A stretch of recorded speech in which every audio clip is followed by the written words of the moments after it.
When the game is on the line, is Pascal Siakam a player you can trust in the clutch? In this video, I'm going to give you the answer.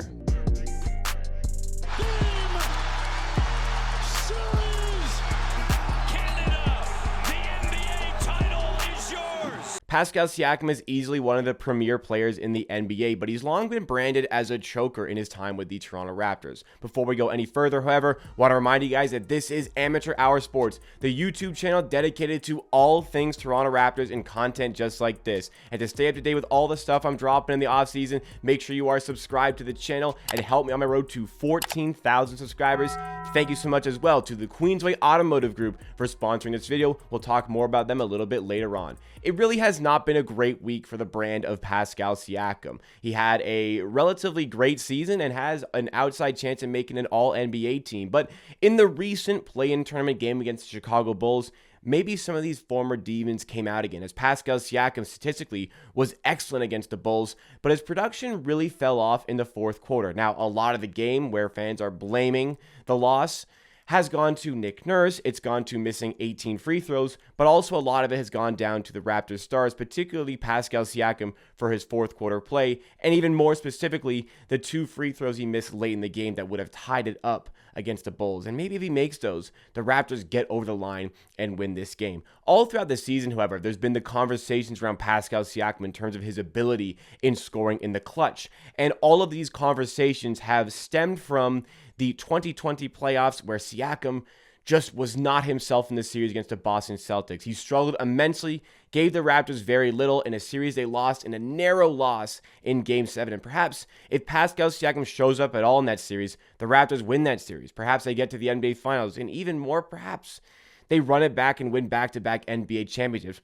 These are all the what-if conversations, but the reality of what happened is Pascal Siakam's legacy has grown as a player who does not operate well in the clutch, specifically in the clutch for the playoffs. But how about as it comes to the regular season? People have been speaking about all throughout the season Siakam's inability to produce in the fourth quarter moments, and perhaps there is a little bit of merit to those claims. I created this graphic here showing the worst clutch effective field goal percentages across the entire NBA regular season. Clutch situations for the purposes of this graphic are defined as when the game has 5 minutes or less remaining and when the score has a differential of 5 points or less. As you can see, Pascal Siakam is third worst in the NBA with an effective field goal percentage of 37.1% among qualifying players. To qualify for this graphic here, you have to have attempted a minimum of 40 field goal attempts in those clutch situations. And as you can see, Fred VanVleet is not far behind him in fourth last with an effective field goal percentage of 37.3.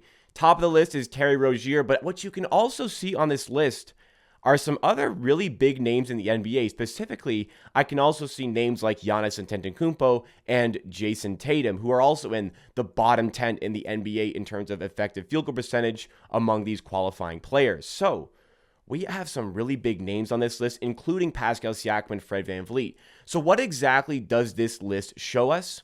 And what exactly can we gather from this information? Well, first of all, we can easily see that Pascal Siakam is a player who certainly struggles to get his shot downs in these clutch situations. But why are there some of the premier NBA superstars who are expected to make first team All-NBA also within this list? The most glaring thing that we see from these statistics here is that isolation ball in the clutch is just extremely ineffective. And maybe there's no team that diverts to just ISO ball in the fourth quarter settings than the Raptors. That was very plain to see in the Raptors game against the Chicago Bulls, and it's been very plain to see all throughout the season. The Raptors have struggled immensely in clutch scenarios this season. That's part of the reason why they struggled so much with their record, finishing with a 41-41 record on the season.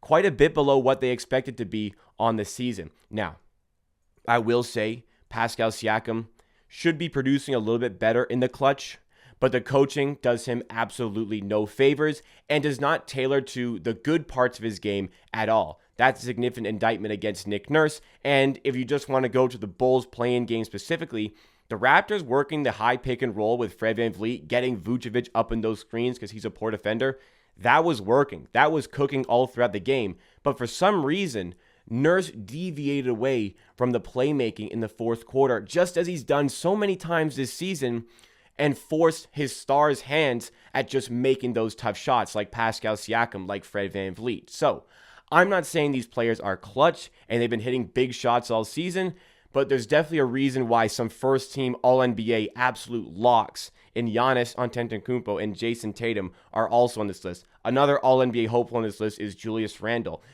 Fourth quarter settings should not just be isolation ball, and this graphic showcases specifically that. Let me take a moment here to talk about this video sponsor, the Queensway Automotive Group. QAG is a great group of young entrepreneurs who are dedicated Toronto Raptors fans and are fans of amateur hour sports. They operate dealerships all throughout the GTA to tailor to your locational needs and have new cars from brands such as Volkswagen, Mazda, and Mitsubishi, and have a great line of pre-owned cars as well that fit any budgetary needs. Contact QAG with the special link that I have in the description to sort all of your automotive needs and to support amateur sports that little bit more. So we talked about the regular season where it's pretty evident Pascal Siakam struggled to score, but what about the playoffs where he's been largely branded as a choker so far in his career? I really feel as though a series from 3 years ago now will always be the defining part of Pascal Siakam's legacy. Anytime you talk about Pascal Siakam as a clutch performer, playoff performer, the immediate thing people want to cite and talk about is that series against the Boston Celtics. A very small sample size way in the past at this point. I mean, Pascal Siakam in 2023 is a completely different player to what he was in 2020. There's just so many more ways at this point that he can hurt you in clutch settings and in different settings all throughout the game. So many different ways he can get to his spot. And though, yeah, he still goes to the spin in different scenarios a lot of time, he doesn't do it nearly as much, and he has so many other tools in his bag. Last season, if you go to the playoffs, other than the Game 3 against the Philadelphia 76ers, Pascal Siakam was tremendous. You could go specifically to Games 4 and 5, where Siakam was the best player on the court, which was shared with Joel Embiid and James Harden. Now, the Raptors still obviously lost that series in 6 games. They still obviously went down 3-0 in that series, but you can't really put a lot of that on Pascal Siakam's play in particular. So, the legacy as a whole, will this ever change for Siakam in a Toronto Raptors uniform? As I said, that legacy as a playoff choker, as a player who's not clutch, largely comes from that series against the Boston Celtics. And since that's really the first time we've seen Siakam as the primary player to this team, that's what sticks with players. Not the fact that Siakam is, an NBA champion at this point. Not the fact that Pascal Siakam was exceptional in the NBA Finals and was just outstanding in that game one of the NBA Finals. People don't want to talk about that because Siakam was the second option at that time. Now that he's playing as the first option, we still haven't seen him lead the team in a playoff series win. I think that's fair enough because he had that one opportunity to do it where the Raptors were really within a great chance to win this series against the Celtics, and he didn't achieve it. He didn't perform well in the bubble. Many people say the bubble doesn't count. I'm one who disagrees, but this Siakam series, that definitely counts. But the next time we got to see him in that playoff setting was against the 76ers, where the Raptors were not expected to win that series. And though maybe if he plays better in Game 3, the series goes a bit different. The Raptors make it 2-1, and who knows what happens at this point. But as far as his legacy as a Raptor, I've never branded him as a player who's a choker or is not clutch.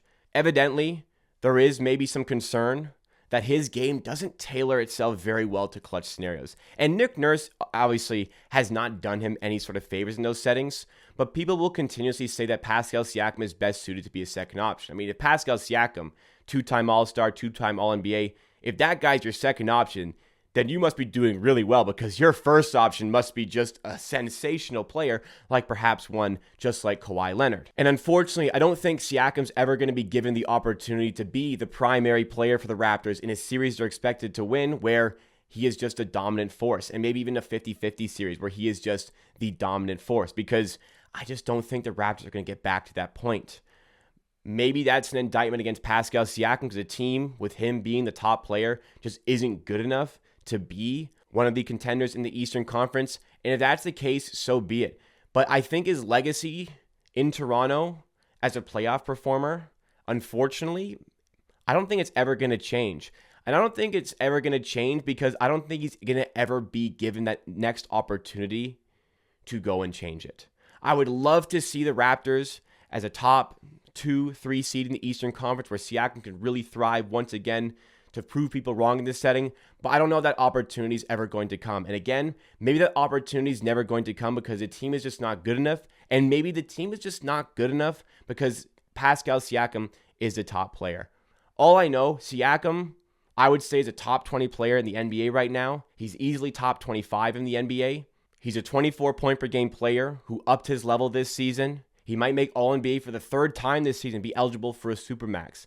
That is a superstar sort of player. But maybe just what he is falls short of exactly what a team needs to thrive off of the player specifically. There's a lot that's wrong with this team. There's a lack of shooting. There's a complete and utter lack of depth. And perhaps the coach isn't the right coach that fits to Pascal Siakam's needs as the top player and as a leader for this team in those clutch situations. But whatever it is, for some reason, this legacy has stuck with him, and it appears as though it always will stick with him. Siakam as a top player on a contending team, on a championship team, at 29 years old, it seems like that dream is kind of over for Raptors fans, and dream is kind of over for people like myself who love Pascal Siakam and appreciate his game so much. But the reality is, things might be changing in Toronto in the next couple of seasons. Things might be changing big time. We don't know if Siakam's going to continue to be the best player on this team. We don't know if Siakam is going to be on this team at all.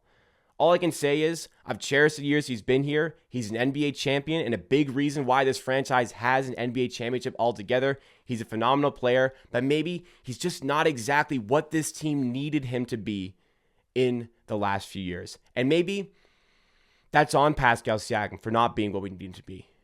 Maybe that's on us for asking him to be too much or to be something that he just simply is not. What do you guys think? Is Pascal Siakam a playoff choker? Is he not clutch, or has the ridicule gone too far? Let me know your thoughts and opinions in the comments down below, because that is it for me for today. If you enjoyed this video, drop a like and consider supporting Amateur Hour Sports by subscribing to the channel. I have so much great content coming for the offseason for videos like this and specific NBA draft coverage on the prospects that you need to know about. So on draft night, you know exactly everything you need to know about the player the Raptors drafted because you learned it here. Get on board with the Amateur Hour Army, subscribe today, help me on the road to 14,000 subs, and I'll see you again next time for another video.